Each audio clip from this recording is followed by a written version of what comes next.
O programa Câmara em Debate volta com mais entrevistas para você, claro, apresentando a nova realidade do Parlamento Municipal. A Câmara mudou, você já sabe, né? Somos 25 vereadores. Você conhece a atuação do vereador que você votou? Não? Pois é, o Câmara em Debate é a oportunidade de você conhecer um pouco mais sobre o mandato do seu vereador.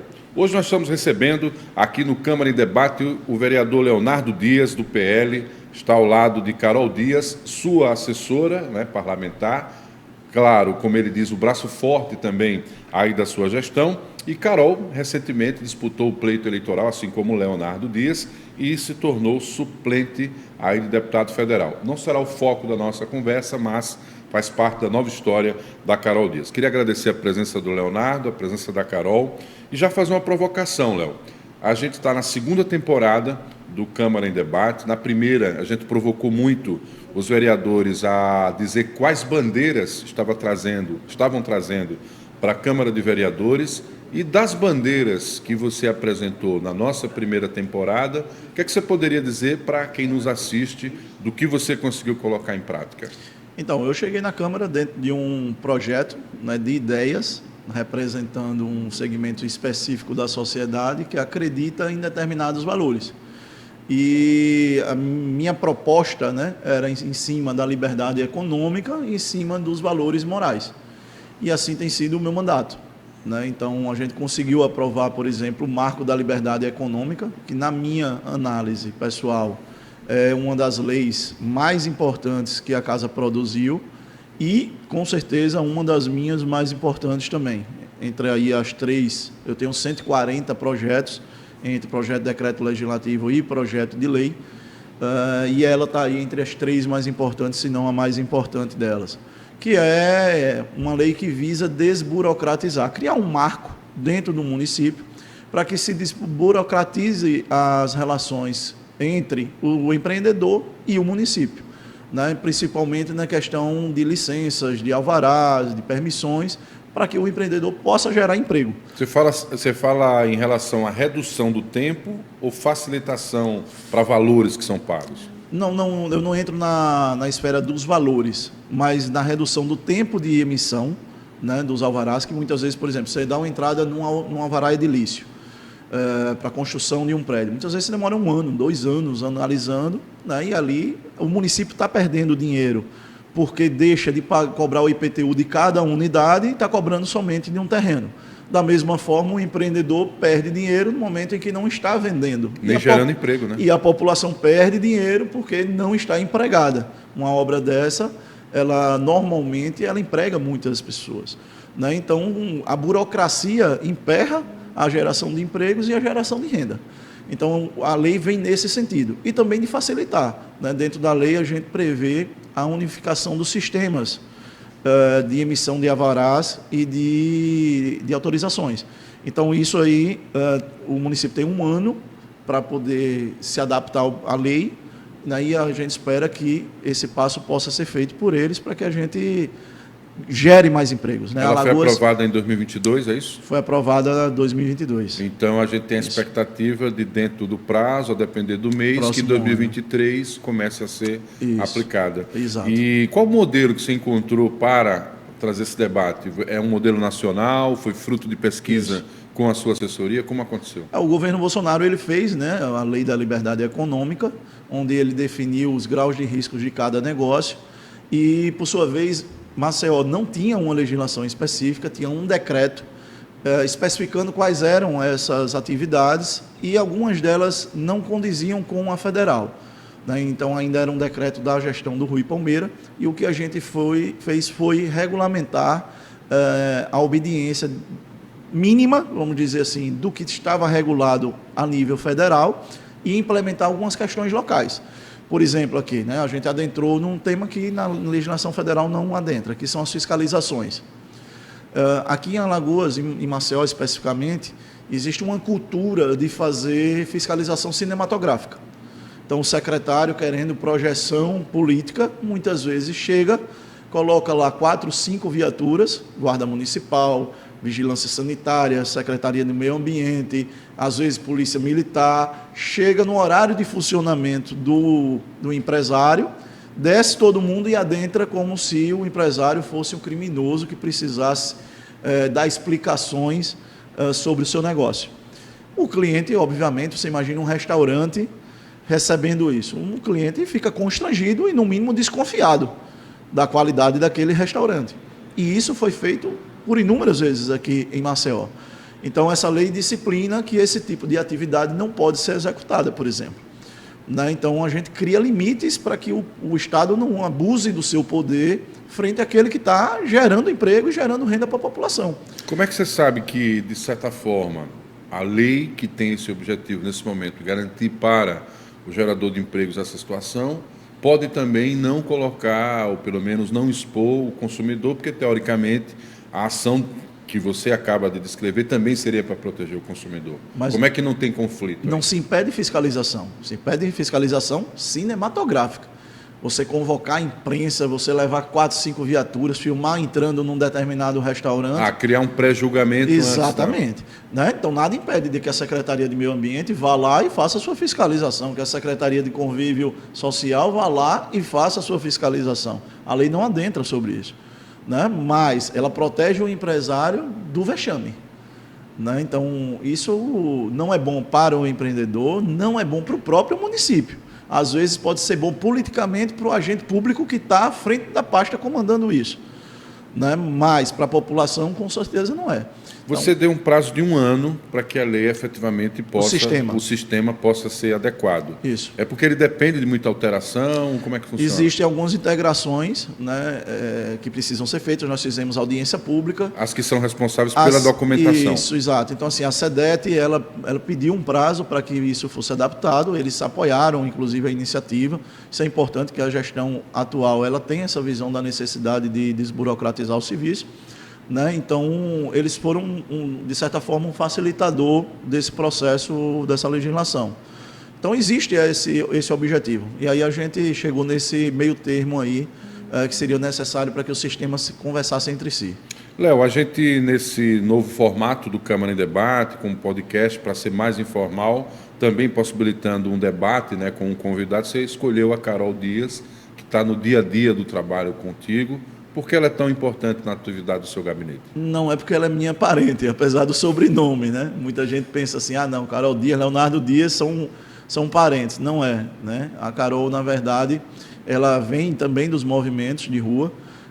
Conheci Carol, ela tinha 16 anos, em 2016, se empenhou muito nas mesmas causas que eu defendia, a questão da ideologia de gênero, né? Que a gente combateu junto, a escola sem partido, que aqui em Alagoas se chamou Escola Livre, o próprio impeachment da Dilma, que a gente conduziu também. Então, ela sempre esteve muito presente em todos esses momentos. E o meu mandato, Marcos, assim, eu tenho a consciência muito tranquila de que o meu nome ele está não por ser o Leonardo, mas por ser aquela pessoa que teve a oportunidade de representar as ideias com um pouco mais de visibilidade do que pessoas até mais importantes do que eu dentro desse processo. Mas como a minha imagem ficou muito forte, eu terminei sendo esse representante. Mas no meu gabinete eu não tenho assessores, eu tenho amigos, irmãos que congregam do mesmo pensamento, dos mesmos valores e que se dedicam tanto ao meu mandato quanto eu mesmo. Né? Então, a Carol, ela representa tudo isso, até mesmo porque ela participa das fiscalizações comigo, ela está o dia inteiro junto comigo, é a pessoa que abriu mão da vida dela para esse projeto, que não é um projeto do Leonardo, é um Carol, projeto isso é muito de ideias. forte que ele está dizendo, né? Eu sei que ele tem um certo grau de exagero, você tem a sua vida, né? Que você tem a sua vida. Mas qual a sua atividade, ou pelo menos atuação no gabinete, para complementar essa fala do Léo, e para que quem está nos assistindo entenda, né, como é que funciona uma assessoria de movimento, e não apenas só representativa, às vezes só de nomeação, né? Sim. O meu trabalho no gabinete, eu às vezes brinco que eu não tenho muito um cargo definido. Eu fico ali no meio de todo mundo, no nosso organograma. Eu estou diretamente ligada ao Léo. E aí eu fico responsável hoje pela formação da agenda, aí que entra as fiscalizações, porque eu filtro o que tem de denúncia, eu tenho esse trabalho também de estudar as estruturas do que a gente for fiscalizar. Por exemplo, se eu vou numa UPA, eu preciso entender qual é o o suporte daquela UPA, quantos médicos tinham que estar naquele horário, quantos atendimentos acontecem ali por dia, qual é o tempo de espera. Se a gente vai visitar os abrigos, eu preciso entender qual é o formato daquele abrigo, quantas crianças têm que ser abrigadas, como tem que ser esse abrigamento, como tem que ser o funcionamento dos quartos, quantos monitores tem ali. Então, tudo que a gente for fazer, tudo que a gente for visitar, a gente não chega lá a gente chega lá de surpresa, mas assim, a gente não chega lá de paraquedas e não entende qual é aquela estruturação. Você sabe o que vocês vão procurar, eu então. sei o que a gente vai procurar, eu sei os padrões que a gente tem que encontrar naquele local, seja uma unidade de saúde, ela, o UBS, o SF, o modelo que for. Mas, assim, eu tenho esse papel hoje de estudar o que a gente vai fiscalizar, definir quais são essas fiscalizações, os horários, qual é o melhor momento, qual é a hora que a gente tem que chegar, quem a gente tem que procurar, enfim. Hoje, a pauta que eu abracei, eu mesma a fiscalização foi algo que eu me identifiquei, me apaixonei mesmo, e hoje em dia eu gosto mesmo desse trabalho. Mas, além disso, acompanhar o Léo em toda a agenda que ele tiver. As relações com as instituições. Pois é, ter o papel também, de fazer relação com a instituição, com os próprios apoiadores do mandato, ter essa ligação direta com as pessoas, de conversar, porque às vezes o Léo não consegue dar conta disso, apesar dele se esforçar muito para sempre responder, sempre estar próximo, mas eu ter essa ligação mais direta, seja no celular, seja pessoalmente, onde ele não puder estar, eu poder estar representando ele, levando a imagem dele.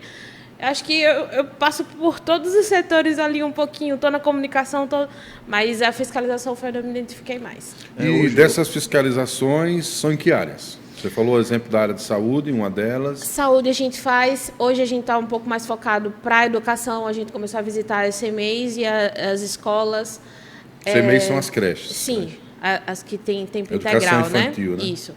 As escolas, a gente também, como o Léo era ainda é presidente da Comissão de Defesa dos Direitos da Criança e do Adolescente, a gente foi visitar e fiscalizar os conselhos tutelares, fizemos as fiscalizações nos abrigos infantis, que hoje são mantidos pela Prefeitura, pela Secretaria de Assistência Social.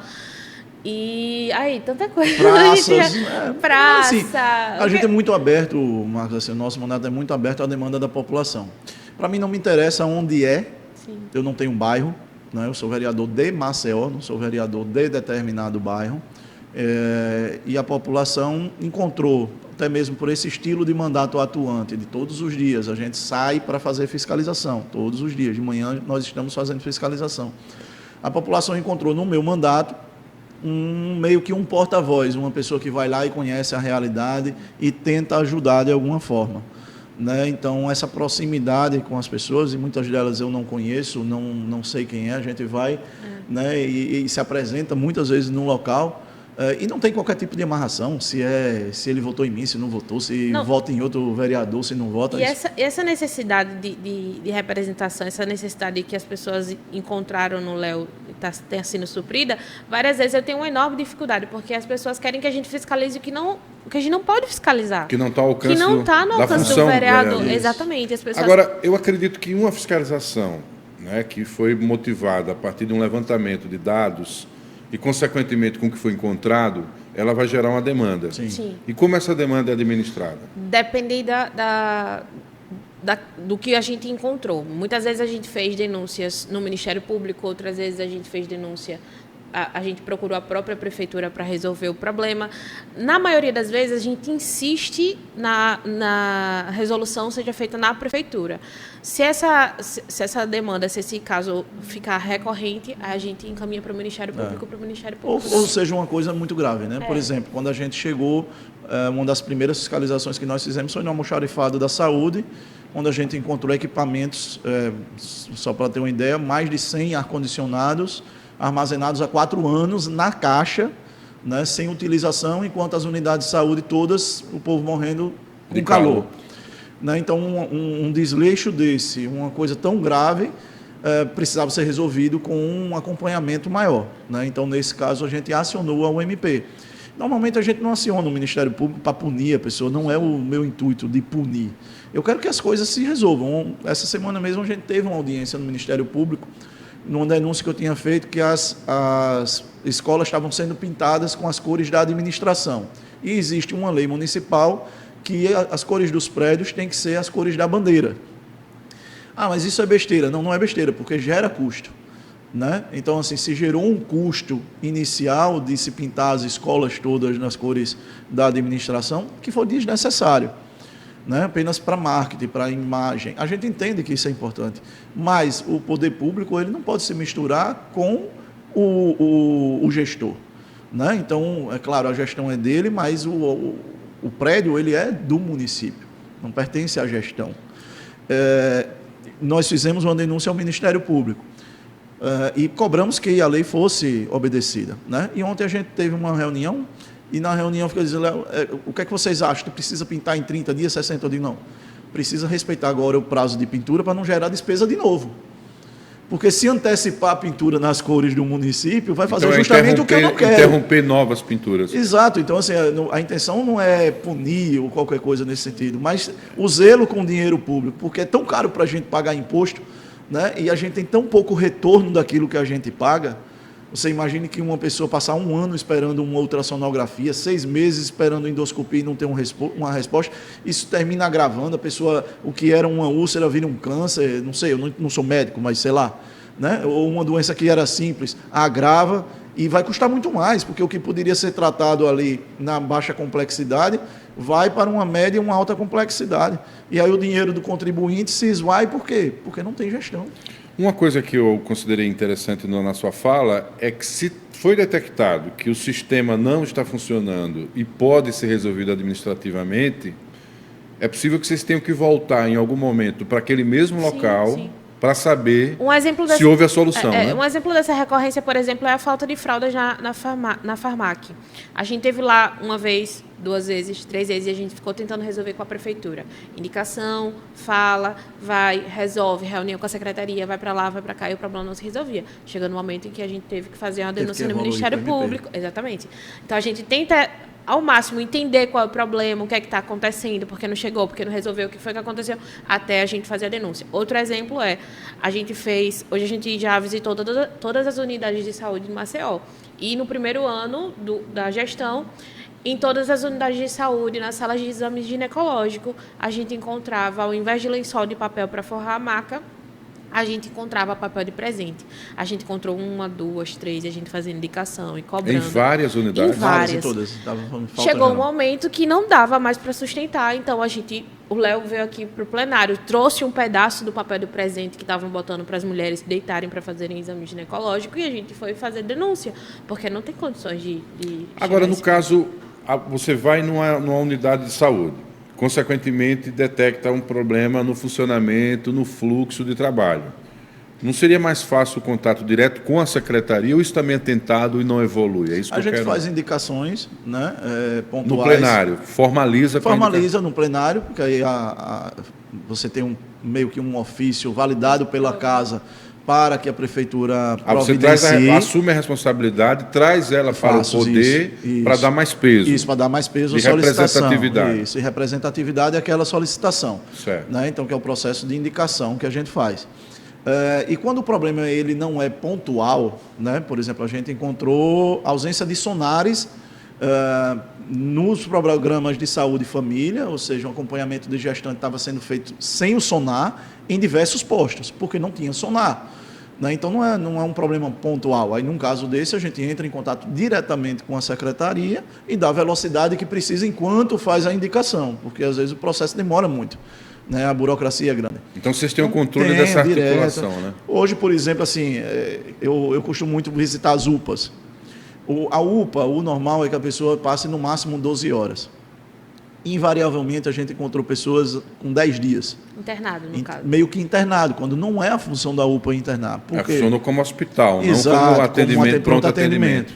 Né? Então, isso é ruim para a UPA, é ruim para o paciente, é ruim para os outros pacientes que estão precisando. É uma vaga menos, né? Então, assim, esse paciente precisa sair da UPA e ser regulado para um hospital. Quando eu chego numa UPA hoje, não adianta eu passar uma indicação para que isso seja resolvido. Né? Então, o que eu faço é, na mesma hora, no mesmo momento, entro em contato com a secretaria, passo as informações do paciente e peço a urgência para que essas pessoas sejam transferidas e sejam o atendimento adequado, porque às vezes não, quase sempre, não existe E o que é que vocês o exame têm, como é que você compreende, Leonardo e Carol, né? Mas Léo que formaliza essas ações junto com a assessoria, falta o quê para que, já que a solução é administrativa, o que é que estaria faltando para não ter a necessidade de tanta provocação e, de certa maneira, a máquina funcionar como deveria, acredito, né? Assim, o poder público em geral, não vou falar especificamente da prefeitura. Para mim, existem pragas dentro do poder público. A corrupção é uma delas e o mau uso do dinheiro público, a negligência com o dinheiro público e a negligência com a própria gestão do negócio. Infelizmente, as pessoas que são de fato comprometidas, e aí elas existem, né? Existem, temos que deixar claro, claro, que existem, né? São não, poucos. Não é generalizado, né? São poucos, né? E aí eu não estou falando do servidor efetivo, não. Eu estou falando dos gestores, né? Que normalmente são de cargos de comissão e indicados políticos, né? Então, normalmente essas pessoas não têm muito apreço, não sabe o que é que a pessoa está passando na ponta. Isso chega no comando, isso chega você fala muito de gestão, vamos falar da figura do executivo, Sim. né? Em algum momento o prefeito vai conhecer essa demanda? Como é que funciona isso? Veja, as indicações são feitas direcionadas às pessoas dele, né? Indicadas por eles, né? Então, todas as irregularidades que a gente encontra, todas, a gente elenca para o corpo diretivo da prefeitura. E existem problemas, obviamente, que ele não deve tomar conhecimento, por uma falta de um sonar. Não tem como um prefeito saber de um negócio desse, não tem como responsabilizar o prefeito. Desculpa a ignorância, um sonar é para fazer o quê? Sonar é para escutar o feto. Ah, tá. Saber se o feto está vivo. A médica, por exemplo, a enfermeira da unidade de saúde, ela desabafou comigo uma vez, praticamente chorando, dizendo que ela atendeu uma paciente e estava sem um sonar, não pôde escutar o feto. Né, fez a consulta e liberou ela. Quando foi 10 dias depois, uma semana depois, descobriu que a mulher teve que abortar porque o feto estava morto. A criança estava morta. E ela não sabia, ela disse, poxa, eu não tenho nem como saber se ela já estava morta, se a gente podia ter feito alguma coisa, entendeu?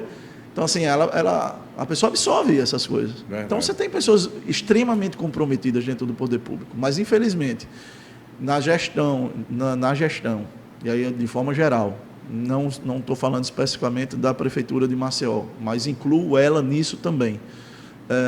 Os gestores e até mesmo os eleitos têm muito pouco cuidado e compromisso com as coisas públicas. Eu queria fazer uma provocação aqui, já que de uma das leis, né, dessas 143 aí que você citou, né, bem mais que 100, tem uma que define que as unidades de saúde tornem pública, né, apresente para o público o horário de trabalho dos profissionais, em especial os próprios médicos de um modo geral. Quero saber se isso já está funcionando e se isso foi fruto das fiscalizações. Veja, a gente tinha uma grande dificuldade, né, quando a gente chegava numa unidade de saúde, perguntava, cadê o médico? Não, já foi. Poxa, mas já foi. Cadê o médico? Não, está de férias. Ou então a gente tinha que acreditar, assim, no que a pessoa dissesse assim, não, hoje a gente só tem esse médico aqui. A gente não tinha nada comprovando, a gente não tinha como medir quantas pessoas tinham que estar, a gente não tinha nada que fosse parâmetro para. Mas vocês tinham contato com os profissionais? Vocês não. chegavam a ver os profissionais? Sim, eu vejo nas unidades de saúde, sim, quando tem, né? Então, assim, invariavelmente a gente encontrava unidades sem médicos, isso era recorrente. E a gente nunca conseguia dizer, poxa, é ou não é. Né? A gente chegou a pedir à secretaria, inclusive eu fui lá pessoalmente, pedir a grade de trabalho das pessoas para que a gente pudesse fazer um trabalho efetivo de fiscalização, certo. Mas a gente não foi atendido. Né? Então a solução que a gente encontrou foi fazer uma lei onde desse o direito das pessoas saberem quem é que deve estar trabalhando com o que está sendo pago por eles mesmos. O nome, a especialidade e o horário. Exatamente, mas assim, não só para médico, enfermeiro, enfim, todo mundo. Psicólogo, assistente técnico de enfermagem, enfim, todo mundo. Está funcionando. É uma lei que pegou, né? Porque o Brasil, infelizmente, tem essa questão da... Pegou, é uma lei que está funcionando. Né? Quando você volta hoje nas unidades, você encontra lá essa tabela? Já. A prefeitura fez questão de colocar.